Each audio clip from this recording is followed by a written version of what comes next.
Bismillahirrahmanirrahim. Yang kami hormati segenap takmir Masjid Al-Arqam. Semoga Bapak Ibu takmir dimudahkan Allah di dalam mengelola masjid ini menjadi masjid yang makmur manfaat untuk umat. Kehadapan ayahanda, ibunda yang tidak bisa kami sapa satu persatu, mari kita awali kajian Ahad pagi hari ini. Kami buka Assalamualaikum warahmatullahi wabarakatuh.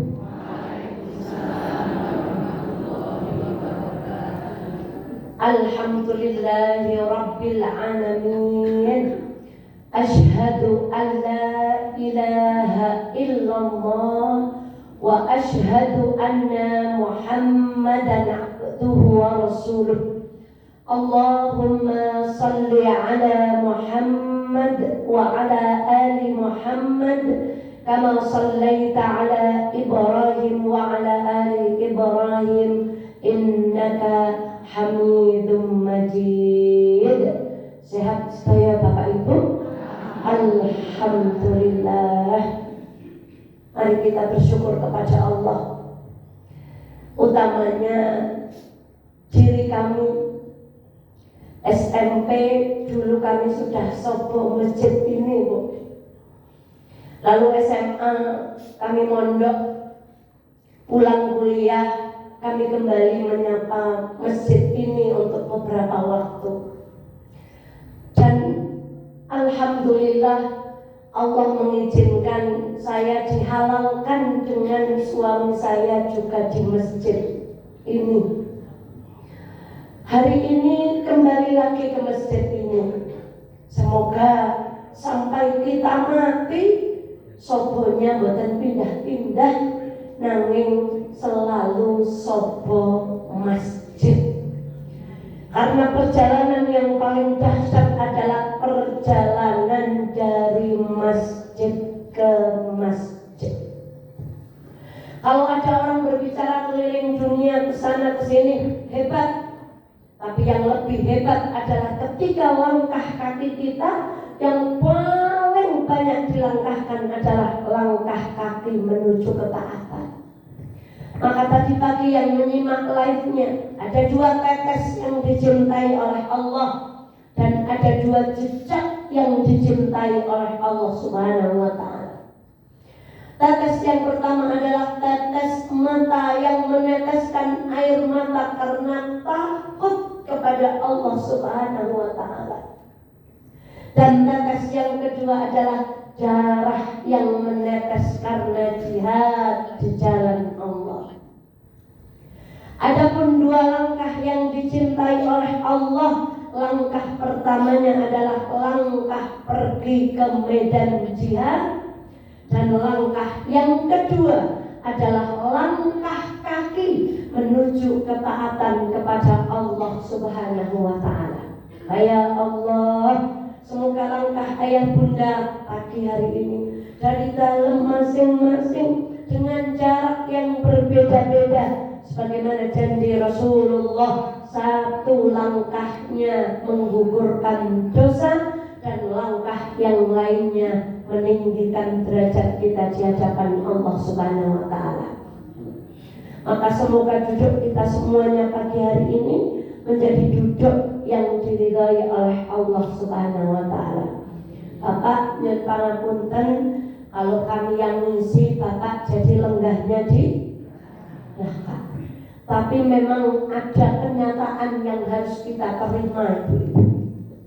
Kata Al-Quran, ketika berbicara tentang fitnahnya wanita, Al-Quran berkata, Inna kaidakunna azim. Sesungguhnya tipu daya wanita itu azimun, dahsyat, besar, luar biasa.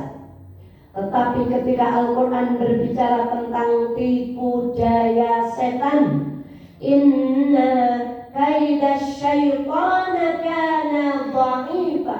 Sesungguhnya tipu daya setan itu lemah.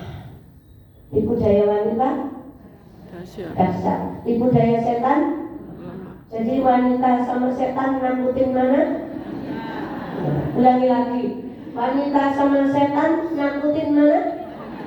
Maka enggak apa-apa hari ini di depan, supaya tidak menjadi perempuan yang menyebarkan tipu daya, supaya yang di belakang sana bahagia, supaya yang di belakang sana kalau ditanggung bapak garwa panjenengan menika garwa yang masya Allah nopo garwa yang astagfirullah. Ibu ini istri yang masya Allah nopo istri yang astagfirullah. Ini buatan kompak semenit kaya jawabannya buatan kompak. Masya Allah nopo astagfirullah. Orang jamaah Masjid Al-Arqam ya istri yang masya Allah. Mestinya kita tersindir dengan ayat tadi ketika dikatakan di dalam surah Yusuf bahwa tipu daya perempuan itu amat dahsyat luar biasa. Maka ya Allah, di antara orang ngaji niku kasile kedayu nopo.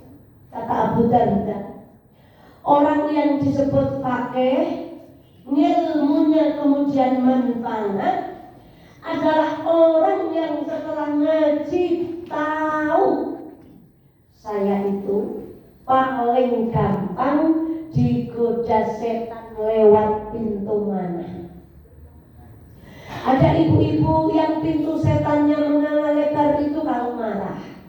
Ada yang sudah tidak marah tapi masih senang-senang dengan pakaian yang ketat-ketat. Ayo, senamnya terbuka. Ada bapak-bapak lewat, oh yang kayaknya digoda kue kayak demamkan loh. Ada ibu-ibu yang godaan setannya kalau amal itu senengnya yang merengut-merengut. Maka orang ngaji niku kasil sing paling cetha nalika piyambak nika sadar godaan setan mana yang paling besar mungkin masuk ke dalam diri kita, lalu gage-gage kita diblokir supaya kita tidak tergoda lagi lewat pintu itu. Maka mari kita bersyukur, ibu-ibu masih merasa nikmat kalau ngaos. Nikmat buatan Bu? Bapak kalau ngaos nikmat atau tidak Pak? Nikmat. Karena kalau kita masih nikmat ngaos, berarti kita selamat dari ancaman para ulama yang berkata, orang yang terbiasa melakukan perkara yang buruk, dia tidak akan nikmat melakukan perkara-perkara yang taat. Orang yang biasa duduk nonton sinetron tidak akan nikmat duduk di pengajian. Orang yang telinganya sering mendengarkan uyan-uyan dan tembangan-tembangan yang bikin badan bergerak, dia tidak akan nikmat mendengarkan pengajian. Mata yang senang melihat perkara yang jelek, dia tidak akan nikmat membaca Al-Quran. Kaki yang tidak terbiasa melangkah ke taatan, dia tidak akan nikmat melangkah ke pengajian. Maka Masya Allah, ada seorang ulama didatangi oleh seorang ahli maksiat. Ahli maksiat itu berkata, wahai Syekh, kula maksiat, tapi kalau rezekine lancar, awake sehat, bocah kula sekolah ya pinter, bocah kula ya kendaraan saya bagus. Kemudian ulama itu menjawab, kapan kamu terakhir datang ke pengajian? Kapan kamu terakhir baca Quran? Kapan kamu terakhir menangis takut karena dosanya kepada Allah? Lalu laki-laki ini terdiam. Ketahuilah wahai kisana, Allah itu kalau menghukum ahli maksiat bukan dengan cara diambil rezekinya, tetapi cara Allah menghukum ahli maksiat adalah kenikmatan ibadahnya dicabut. Maka kalau mulai gak nikmat di pengajian, gelisah, mulai nggak nikmat baca Quran, buka selembar reda, beberkas tidak pernah tadabbur, maka itu adalah sinyal bahwa Allah mulai meninggalkan kita. Ya Allah, na'udzubillahi min. Salawat dan salam semoga senantiasa terlimpah kepada baginda Muhammad sallallahu alaihi wasallam. Sunnah itu menyelamatkan. Meninggalkan sunnah itu kecelakaan. Sampai walau sunnah itu ringan. Kalau mimpi buruk sama Rasulullah diminta apa bu? Meludah. Masya Allah. Apa Islam ini? Betapa sempurnanya agama ini. Urusan ludah mohon diapakan? Dibahas. Meludahlah ke sebelah kiri. Kemudian mintalah perlindungan kepada Allah dari mimpi yang kita mimpi buruk itu. Dalam riwayat yang lain, kalau kita menjadi imam kemudian lupa, Rasul meminta kita untuk, karena lupa salah satunya adalah sebab dari apa? Setan. Maka perkara sunnah itu mesti Allah hikmahnya, walaupun urusan maaf itu, tapi menyepelekan sunnah pasti kecelakaan.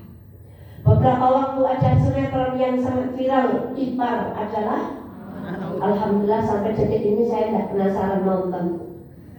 Karena tidak perlu belajar hadis dengan sinetron. Pencetok kata Rasulullah itu Ipar adalah. Kisah nyata dari Saudi. Seorang pengusaha yang taat beragama suatu hari ditelepon ibunya, nah, kae ajine bojone melas, prigenek ajine bojone kowe ben numpang urip nanggon, karena tidak enak dengan istrinya, tidak enak dengan mertuanya, maka adik iparnya dibiarkan kebalik, maka adik laki-lakinya dibiarkan tinggal serumah dan di situ ada istrinya. Ini kok ipar untuk siapa? Istrinya. Maka apa yang terjadi bu? Suatu saat laki-laki ini mengalami kecelakaan dan koma bertahun-tahun. Tidak lama kemudian, singkat ceritanya diperpendek. Beliau diberikan kesembuhan, kembali menemui dokter yang merawatnya dengan membawa seorang anak. Laki-laki ini mengenalkan, dok, alhamdulillah saya sembuh dan saya sudah dikaruniai anak. Dokternya kaget karena selama merawat orang yang kecelakaan ini, salah satu yang diperiksa adalah bahwa kesehatan laki-laki ini tidak mungkin punya anak. Lalu dipanggil laki-laki ini benar putranya dengan mungkin. Saya mau memberi fakta bahwa ketika saya merawat Anda begini. Singkat cerita, ternyata anak itu adalah anak dari adiknya. Jadi melanggar sunnah Rasulullah itu pasti kecelakaan. Taat kepada sunnah Nabi itu keberuntungan. Maka bismillah, semoga ilmu yang akan kita kaji hari ini mendatangkan manfaat kepada kehidupan kita. Wassallallahu ala nabiyyina Muhammad sallallahu alaihi wasallam. Semoga kita semuanya termasuk umat yang kelak akan mendapatkan syafaat beliau di hari nanti. Ibu, hari ini judul ngaji kita apa bu? Kapan dan kapan? Bentang nopo nih? Kalih ya Allah. Tadi saya mau bawa kain kapan, tapi saya takut di depan sini menangis. Kapan dan kapan? Kapan mau pakai kain kapan dan kapan kain kapan akan kita pakai? Kemarin kita belajar tentang ahkamul janais. Saya sebut di situ usia tua. Tua adalah singkatan dari cedhak, metune. Ini yang ngaji banyak yang tua atau banyak muda bu? Saya keker kok kayak kalian kan pun pada tuan tegese cedak metune wah nyawa. Masya Allah. Maka lucu kalau sudah tua kok kita belum mendekat kepada Allah. Maka dalam perkataan yang masyhur, Allah benci pada pemuda yang maksiat. Benci Allah pada pemuda yang bermaksiat, pakai pakaian ketat. Tapi Allah lebih benci lagi kalau ada perempuan yang sudah tua kok pakaiannya masih. Allah senang pada orang tua yang berbuat taat. Tapi Allah lebih senang berjumpa dengan orang yang usianya muda tapi dia sudah berbuat taat.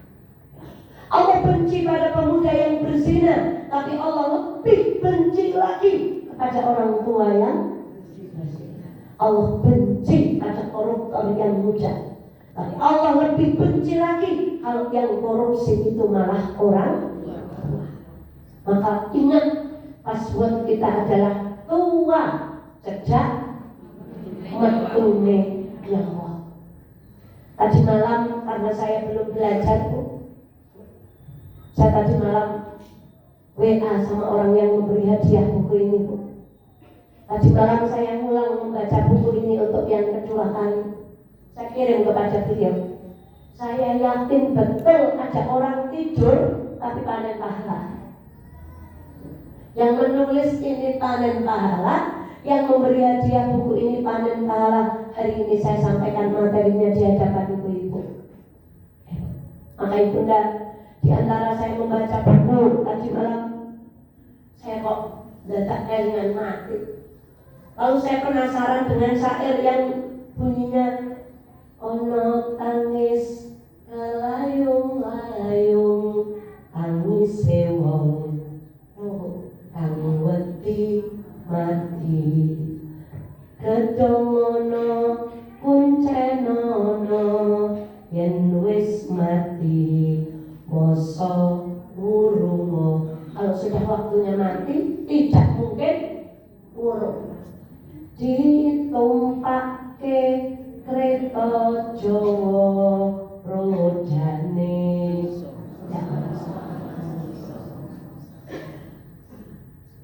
ditutupi ambiang-ambiang luruk hijau itu, Bu. Nanti kalau sudah dikubur disirami banyune kembang. Ya Allah, astagfirullahaladzim.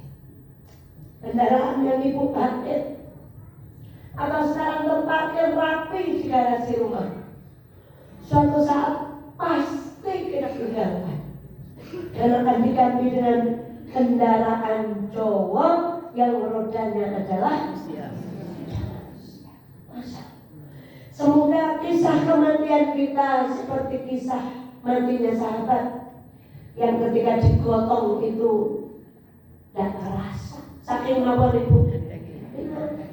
Semoga kita termasuk orang-orang yang cepat bawa aku ke kuburan, sebab kematian itu adalah waktunya kita panen pahala. Maka ibu dan sekalian kepada Allah, ada 3 golongan orang yang memandang kematian. Yang pertama adalah bagaimana orang-orang kafir itu memandang kematian. Ibu, Bapak, kita sering menyaksikan di televisi itu olahraga ekstrim, balapan yang Masya Allah. Ini kunek terus kita pun cepat kali sinetron. Malaikat mau. Kemudian ada orang yang badannya diikat, diterjunkan dari jembatan kemana ke bawah. Wah, niku umpami talinya copot, niku langsung apa? Langsung mau. Kemudian ada orang yang olahraganya itu melompat dari gedung satu ke gedung lain tanpa pengaman. Kenapa itu? Ini rata-rata dilakukan oleh orang-orang yang tidak percaya kepada Allah, karena mereka kalau memandang mati itu tidak seperti kita memandang mati. Menurut mereka kalau mati mati nggih napa? Pun rampung. Selesai urusan, masuk surga. Maka mereka begitu, maka orang yang bermaksiat, berzina, jadi sami kali boten wong iman kali Gusti Allah. Karena mereka memandang wis mati ya wis. Itu cara pandang orang kafir terhadap. Yang kedua, cara pandang orang yang lari dari takdirnya Allah kepada kematian. Maka beberapa waktu yang lalu kita saksikan ada seorang ibu yang meracun 2 anaknya, lalu menulis surat, lebih baik ibu yang menanggung neraka karena membunuh 2 anaknya dengan racun, daripada anakku harus menanggung hidup yang sengsara. Menikah berikut cara berpikir. Hari ini kita dapati, tidak usah jauh-jauh, orang bunuh diri, lari dari takdirnya Allah. Dia mengira mati itu enak. Setelah dia bunuh diri, masalah di dunia nopo akan dilanjutkan dengan masalah di alam barzah. Yang ketiga, cara orang beriman memandang kematian. Maka orang yang beriman akan memandang kematian sebagai satu pintu perjumpaan dengan kekasihnya. Bertemu dengan siapa itu? Allah.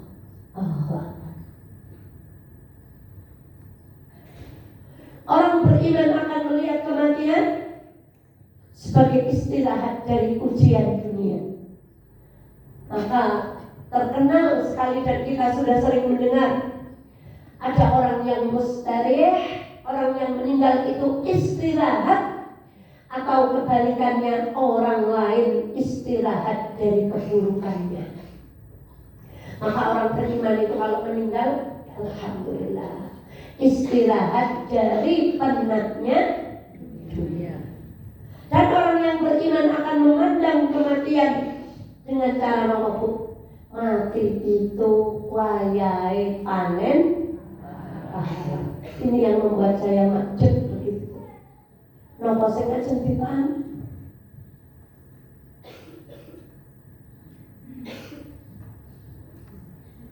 Lumrahe wong panen niku nek nandur nggih Bu. Kata pepatah Arab, man yazra yahsud. Sing sapa wonge nandur bakalane panen. Tapi kita tahu jiwane sapa? Tidak semua petani yang nandur niku kadang nggih panen ning regine murah. Saya menangi met buncis sekilo regine 1000. Saya duwe kakang menangi panen wortel sekilo regine 200 gile. Panen, tapi harganya, maka hendaklah kita merenung. Boleh jadi kita, wis ngaji, sudah haji, sudah umrah berkali-kali, sudah wakaf, ditandur, tapi ingatlah tidak semua tanduran itu tumbuh. Panen, tapi nyatanya di sisi Allah nilainya karena keikhlasannya tidak ada. Maka itu sebelum lebih jauh membahas tentang bagaimana sifat-sifat kematian, maka mari kita bertanya kepada diri kita sendiri, bencang awi pecah sing ajeng dipanen sing pundi? Dikira-kira ngajine kena dipanen apa ora? Amalnya bisa dipanen apa enggak? Baca Qur'annya bisa dipanen apa enggak? Berbaktinya kepada suami bisa dipanen apa enggak? Sayangnya kepada istri bisa dipanen apa enggak? Lek sekolah kelare, gula mentah lare, mungkin nikah sampai anak-anak dewasa bisa dipanen apa enggak? Jangan anak-anak kita biarkan memakai pakaian yang tidak dicintai Allah, bukan panen. Jangan anak kita ditinggalkan dalam keadaan tidak bisa baca Quran, tidak panen kita. Jangan harta kita habis digunakan untuk kesenangan dunia, sedikit yang kita berikan kepada Allah, boten panen kita. Tuna, boten tolong. Karena ternyata kita meninggalkan keturunan yang lemah, yang tidak bisa mendoakan kedua orang tuanya. Maka ayah bunda, dicek tandurannya, putranya bagaimana, Quran kita bagaimana, amal kita bagaimana. Sampai tahun 2025 masih eman nek medal keseng kathah. Mari kita cek bersama-sama. Yang bicara, yang mendengarkan, amal mana yang ketika kita menghadap Allah dan amalan itu bisa kita panen dengan panen yang kasih. Maka ayah bunda sekalian yang dirahmati Allah, kita awali dengan kisah syahidnya Abdullah bin Amru bin Haram, ayah dari salah satu perawi hadis terbanyak, yaitu Jabir bin Abdullah. Tadi pagi sudah saya kisahkan. Beliau meninggal melawan orang-orang musyrik, dan ketika beliau meninggal dengan cara dimutilasi. Jadi cara membunuh mutilasi menika, cara membunuhnya orang kafir, cara membunuhnya orang musyrik, cara membunuhnya orang Yahudi. Maka jangan kaget kalau hari ini di Palestina itu kaki dipatahkan, tangan dipatahkan, karena memang mereka itu senang membunuh dengan cara paman Rasulullah diapakan? Jantungnya diambil, dimutilasi. Maka beliau meninggal dalam keadaan dimutilasi, hidung dan telinganya hilang. Ya Allah. Ketika mendapati jasad ayahnya dalam kondisi seperti itu, Jabir sangat sedih. Lalu berita kesedihan itu sampai kepada Rasulullah SAW. Kemudian Rasulullah memanggilnya dan beliau bersabda, "Wahai Jabir, maukah engkau aku beritahu apa yang dikatakan Allah kepada ayahmu?" Pertanyaan Rasulullah itu membuat Jabir terbelalak. Apakah Rasulullah punya kabar tentang ayahku? Rasulullah menjawab, "Ya, kamu mau tahu?" "Iya ya Rasulullah." Kemudian Rasulullah bersabda, "Wahai Jabir, sesungguhnya Allah tidak pernah mengajak berbicara langsung dengan seorang hamba pun, kecuali para nabi. Kecuali Allah berbicara di balik hijab, namun Allah berbicara langsung dengan ayahmu." Masya Allah. Meninggalnya di mana tadi kok? Di medan jihad. Jabir pun penasaran, apa yang dikatakan Allah kepada ayahmu ya Rasulullah? Rasulullah bersabda, "Sesungguhnya Allah berkata kepada ayahmu, wahai Abdullah,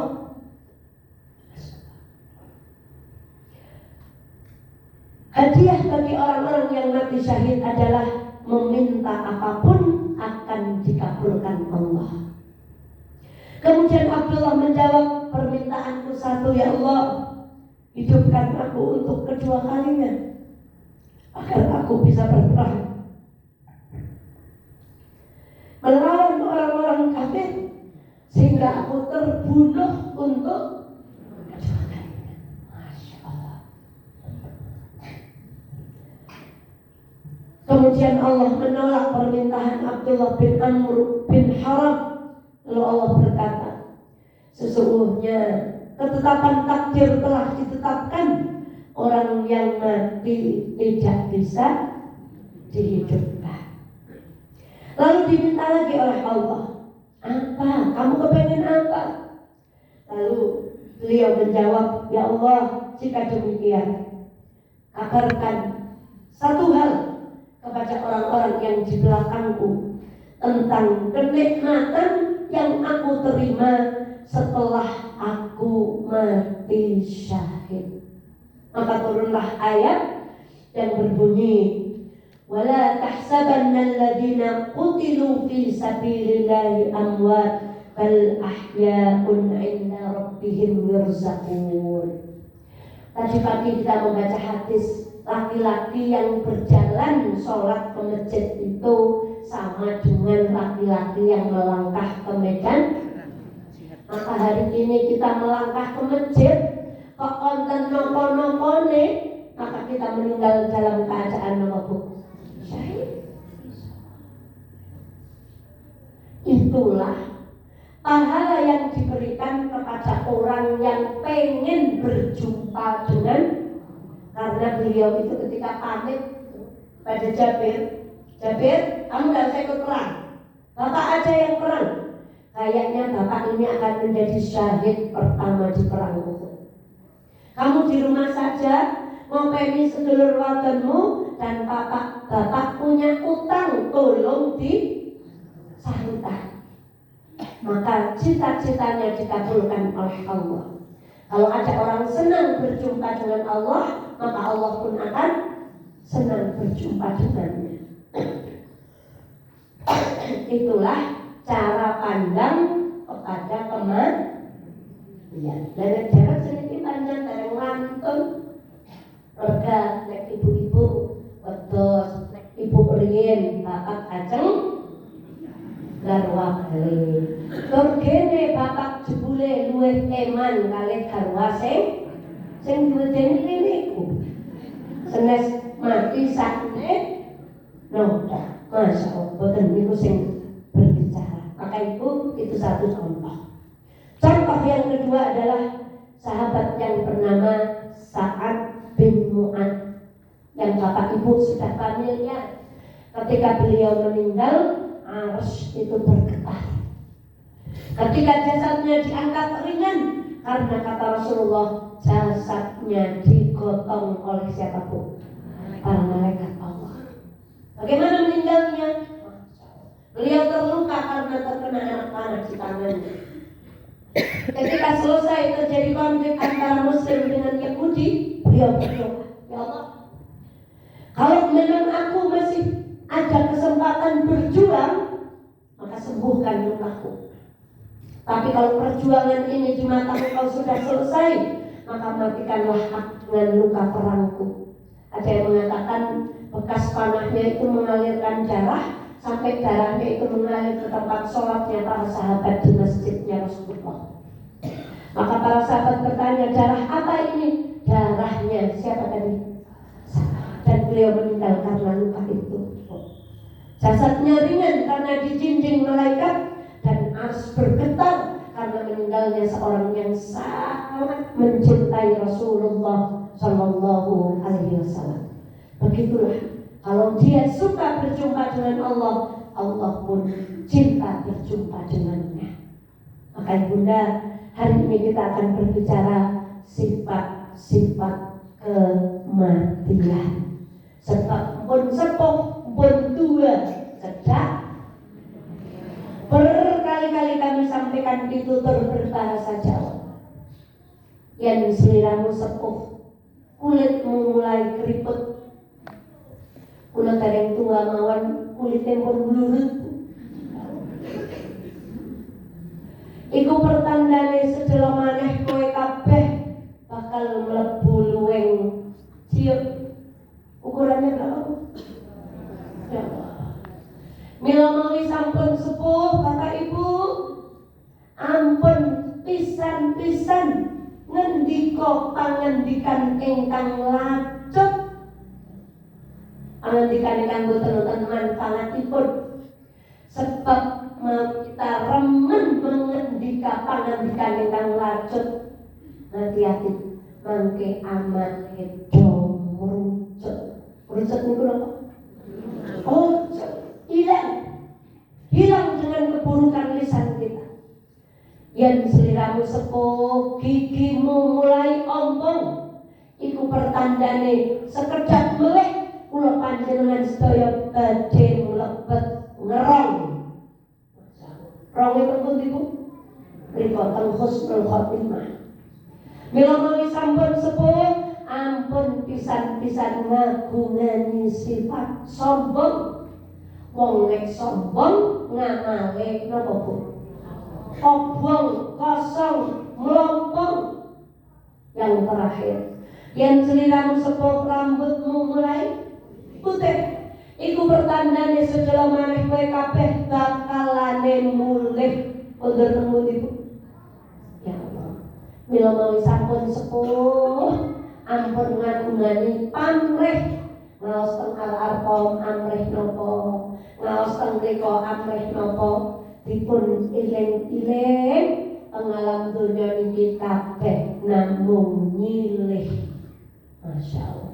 Garwa disilihi, motor disilihi, samparan disilihi, cocok nek sing nyilihi karep mundut ya dipundhut. Sifat kematian yang pertama, dia datang tiba-tiba. Datang tiba-tiba. Ada tubuh opik syair tentang kematian. Ya Allah, ada kalimat, ada orang lahir di kota Wonosobo, meninggalnya pasti di Wonosobo, tidak? Tidak. Ada orang pagi masih nyetak motor, tapi sorenya yang mencabut kuncinya orang lain, Bu. Ya Allah. Ada orang pagi masih nganceng bajunya sendiri, tapi sore hari yang buka kancingnya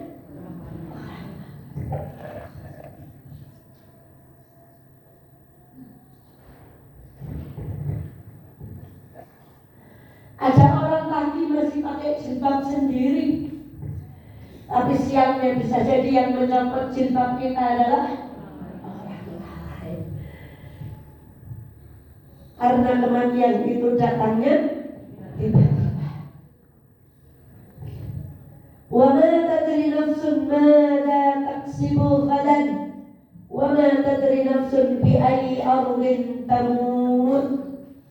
Tidak ada seorang pun yang dapat mengetahui dengan pasti apa yang akan dia kerjakan besok. Begitu pula tidak ada seorang pun yang dapat mengetahui di bumi mana dia akan mati. Ya Allah. Tadi pagi saya ngaji, Bu. Orang yang meninggal, kita lahir di Wonosobo, lalu dia meninggal di Jogja, Allah akan ukur jarak dari Wonosobo sampai Jogja, lalu ditunaikan pahalanya kelak di surga, Bu. Ya Allah. Kalau orang pergi haji, kok meninggal di Mekah, akan diukur jarak dari kecamatannya sampai ke Mekah, lalu jarak yang jauh itu akan dijadikan pahala untuk ditunaikan. Maka ibu-ibu jangan merasa aman dari kematian, karena mati itu datangnya. Nabi mboten diparingi ngertos, Nabi gerah. Ketika kejadian Nabi diracun, ada yang langsung meninggal, yang makan pahalanya itu. Ada yang sakit seperti Nabi ditanggung akibat racun itu sampai beliau gerah lagi. Dan di antara sebab kematian Rasulullah, pada hari Jumat beliau gerah gara-gara racun yang dulu pernah dituangkan oleh seorang perempuan yang jujur. Maka beliau kemudian memanggil Aisyah, Abu Bakar diminta untuk mengimani. Kata Aisyah, jangan ya Rasulullah, Abu Bakar itu gampang nangis, nanti sholatnya nggak selesai. Tapi kata Rasulullah, kudu siapa?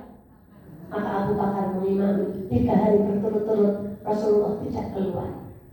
Sahabat mulai gelisah. Rasulullah sakitnya bertambah parah hingga suatu pagi di hari Senin Rasulullah keluar, Bu.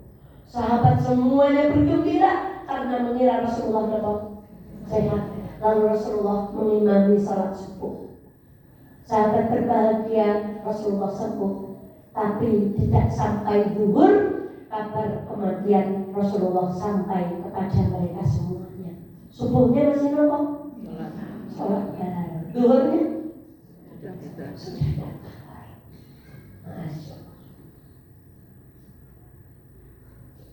Setelah Nabi aja nggak dikasih tahu kapan dia akan meninggal, apalagi kita.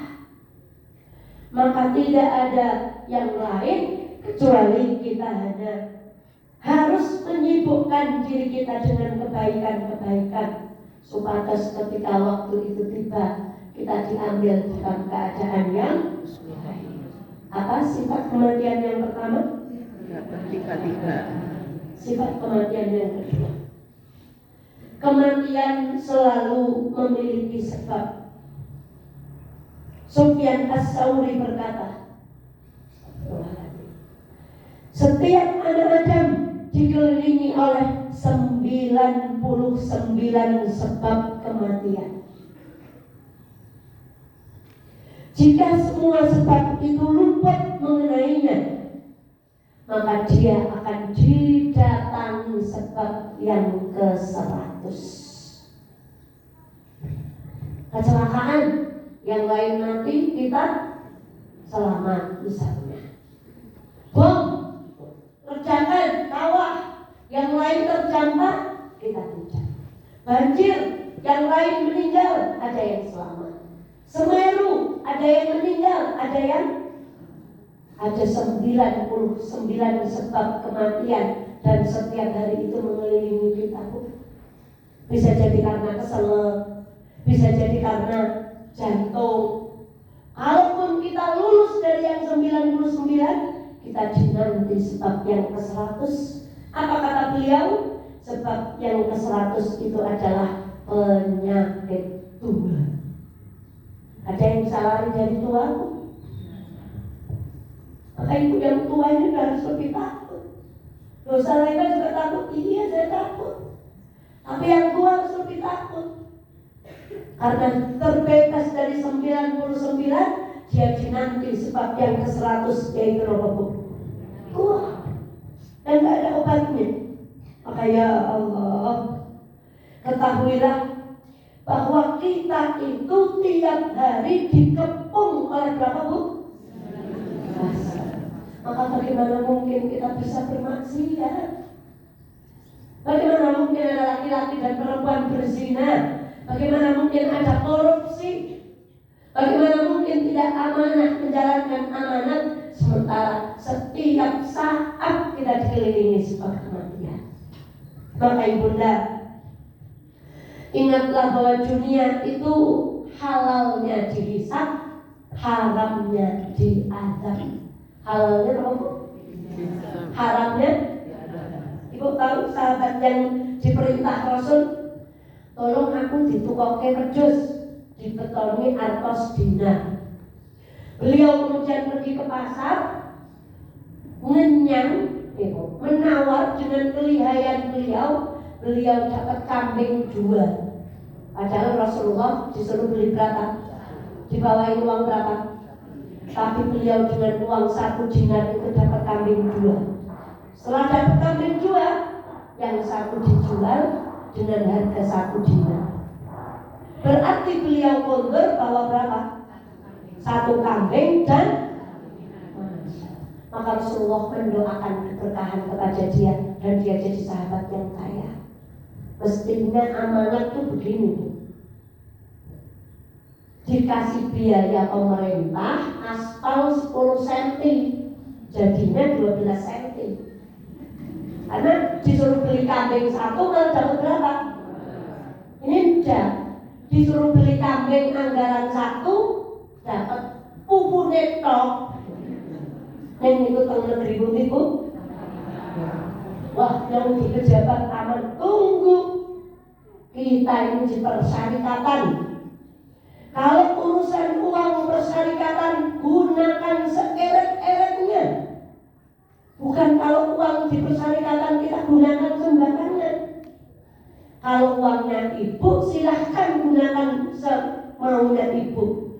Tapi kalau uang di dalam kota, sudah masuk kota loh. Yang di luar kota aja kita gunakan hati-hati kok, apalagi yang di dalam.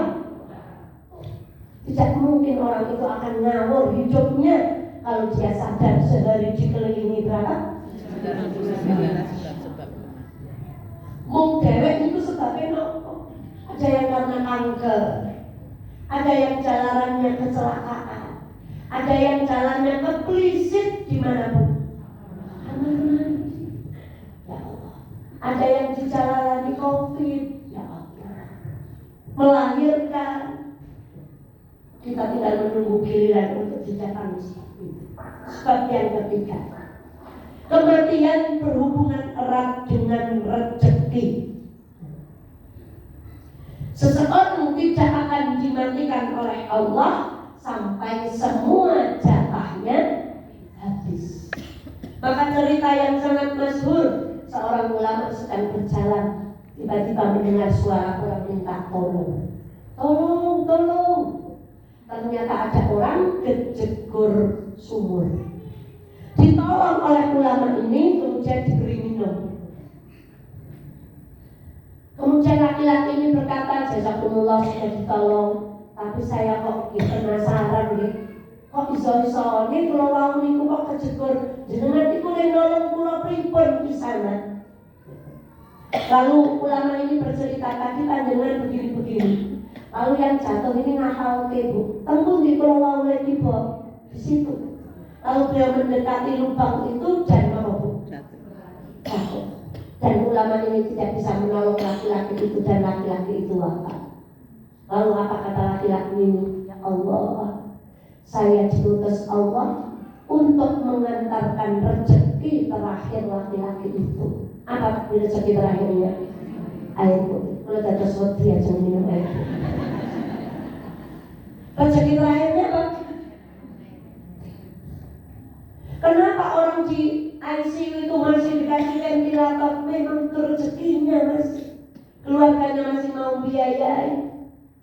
Ketika rezekinya habis, maka dokter mengatakan, ibu kasihanlah, cabut. Kalau ibu ikhlas, alatnya akan kami cabut, ditaukin, selesai. Rezekinya es krim, terakhir es krim. Masya Allah. Maka ibu dan angger kesik seperut langit, insya Allah kesehatan rezeki. Neng pun buatan sedikit seperut langit, berarti rezekinya pun. Masya Allah. Maka banyak ulama mengatakan ampun khawatir. Maka doanya Bu, ya Allah, kita tidak akan dimatikan kecuali rezeki kita tuntas. Lah kok tesih kepengin kali sing haram. Ya Allah, Allahumma qina bihalalika an haramika wa aghnina bifadlika amman siwa. Gusti, semoga kiamat niki semuanya dicukupkan, dikonakkan dengan yang halal. Boten gemer kalih sing haram walaupun nopo. Ya Allah, boten kepengin orang gak sing haram walaupun itu menggigitkan. Masya Allah. Keempat, kematian itu hanya sekali. Rasulullah bersabda, Allah nanti mengumpulkan manusia di padang mahsyar. Kemudian Allah akan mendatangkan kematian dalam bentuk seekor domba. Dan Allah akan memerintahkan malaikatnya untuk menyembelihnya. Ya Allah. Jadi kematian itu akan diapakan? Disembelih. Berarti orang yang masuk neraka ketika dibangkitkan akan mati atau tidak? Tidak. Khalidina fiha. Dan orang yang masuk surga, dia tidak akan mati, dia akan kekal di dalamnya. Maka ayah bunda, bagaimana kalau tempat kembali kita neraka? Gak ada mati lagi. Bukankah kami telah memanjangkan umurmu dalam masa yang cukup panjang untuk dapat berpikir bagi orang-orang yang mau berpikir? Kapan-kapan kita ngaos ayat-ayat lansia di dalam Al-Quran itu. InsyaAllah. Maka ibunda, semoga tempat kembali kita adalah surga. Hampir selesai. Sifat kelima dari kematian, pindah dari alam dunia ke alam barzakh. Jadi kematian itu sifatnya mindah piyambak dari alam yang disebut alam dunia kepada alam nopo. Dipindah alamnya. Jadi sejelas 100% tidak ada roh gentayangan. Kalau kita masih yakin ada roh gentayangan, itu sama kita mengatakan Allah tidak becus ngurus roh. Berarti roh yang sing ocol. Kenapa? Gentayangan. Syirik itu. Jangan dijalankan, nggak boleh kan? Kalau mimpi bertemu dengan orang yang mati itu bisa. Karena roh kita kalau mati dipegang Allah. Orang mati juga rohnya siapa? Maka roh dengan roh ketemu. Tapi kalau ibu lihat ada poteh-poteh kok itu roh simbah, itu ibu sama dengan mengatakan Gusti Allah tidak becus mengurus ucapan orang-orang yang tidak beriman. Maka tidak ada roh gentayangan, karena rohnya itu sudah dipindah kemana Bu? Alam barzah. Nggih sami. Bapak saya meloncat sedikit untuk menyelesaikan 6 ke 6. Nomor 5, nanti 6 terakhir kita tutup. Ibu pindah dari alam apa? Alam mongko syair saben malam Jumat itu tidak boleh kita telah mentah-mentah. Saben malam Jumat ahli kubur tele omah kanggo nyuwun donga wacan Quran najan sak kalimat lamun ora apa? Lamun ora diparingi banjur bali rebes milih bali nang kuburan mangku tangan teranisan. Iku mboten boleh kita telaah mentah-mentah. Saben malam Jumat simbah kundur kerja siapna kopi sak piturutipun rokoke barang jur atom. Nah, itu untuk pengiring bahwa sejatinya ahli kubur niku ngentosi bunga anak soleh. Anak sing ditinggal ora kaya yang maca Quran. Ya Allah, kepacut temenan ger anak turunku ora podo wirang mangan pondo tinggalanku. Lamun aku bisa mulih ning alam donya bakal tak rekati pondokku sing wis diwarisi kadadi bocah durhaka. Mongko tiyang sepahipun ketuwung lamun aku bisa mulih ning ora tak warisna tak wakafna bakal tak rekati pondokku sing. Ya Allah, pun Bu niku gelange paringaken masjid, paringaken panti asuhan. Bagus ada dapur sepersekian dari gelangnya. Sebab nek putrane boten soleh ben gelange ibu dibagi telu. Dan yang terakhir sebagai penutup kajian, sifat kematian yang keenam adalah selalu memiliki sakaratul maut. Gak ada mati kecuali dengan apa Bu? وقيل من راق وظن أنهم فراق والتفت الساق بالساق. Ketika betis dengan betis itu apa Bu? Ketawa. Maka Rasulullah tidak pernah minta kepada Allah dikurangi serangannya dari orang kafir, tapi Rasulullah meminta kepada Allah diringankan sakaratul mautnya. Maka kita kenal satu doa yang berbunyi Allahumma hawwin alaina fi sakaratil maut. Ya Allah, ringankanlah kami dalam menghadapi sakaratul maut. Ibu sudah banyak menyaksikan. Ya Allah, ada orang sakaratul mautnya itu berhari-hari. Ketika meninggal matanya terbelalak, nafasnya tersengal-sengal. Tidak ada kematian kecuali ada apa? Dan tidak ada sakaratul maut yang ringan kecuali bagi kematian orang-orang yang beriman. Maka minta sama Allah sakaratul maut kita walaupun Gusti ringankan. Allahumma hawwin alaina fi sakaratil maut, ringankan sakaratul maut. Maka ibu dan sekalian dirahmati Allah, maka orang sakaratul maut itu diminta apa? Ditalqin lakinu mautakum bila ilaha illallah. Coba ibu ucapkan kalimat la ilaha illallah tanpa menggerakkan bibir. Wahid isnan salasa. La ilaha illallah bisa. Tapi kalau mengucapkan subhanallah tanpa menggerakkan bibir bisa enggak? Allah sudah menyayangi kita.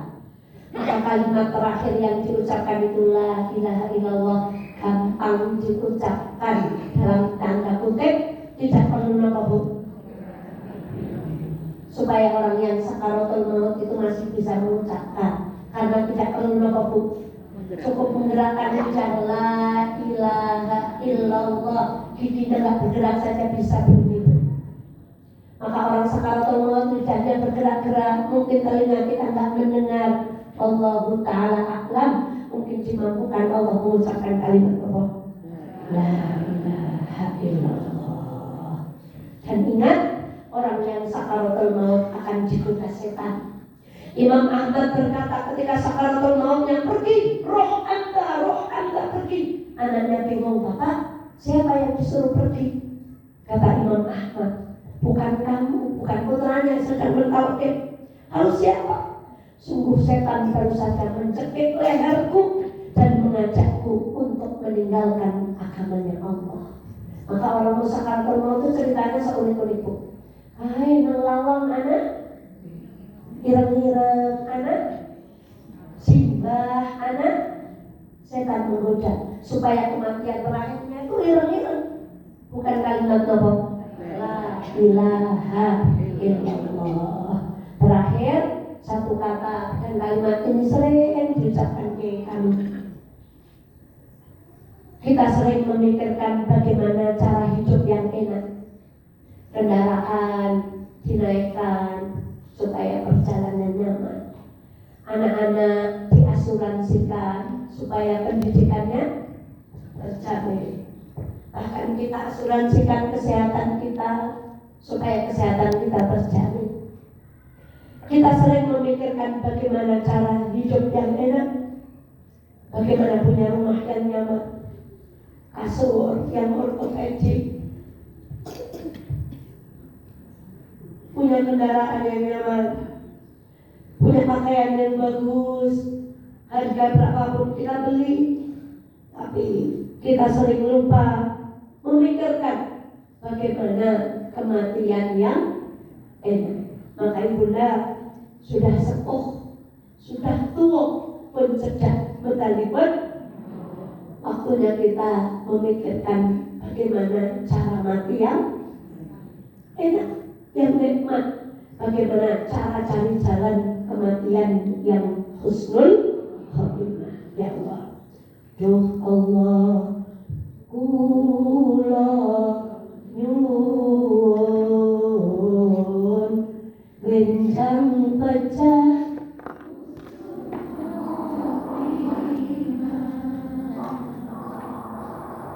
duh Allah, kula nyuwun rencang pecah husnul khotimah.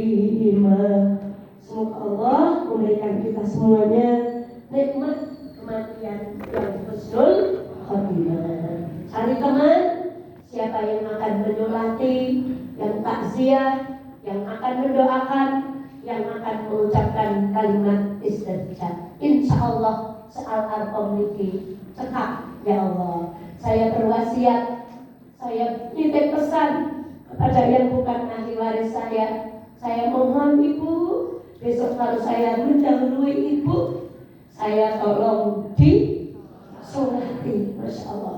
Lalu maafkan segala kesalahan saya. Astagfirullah li wa lakum.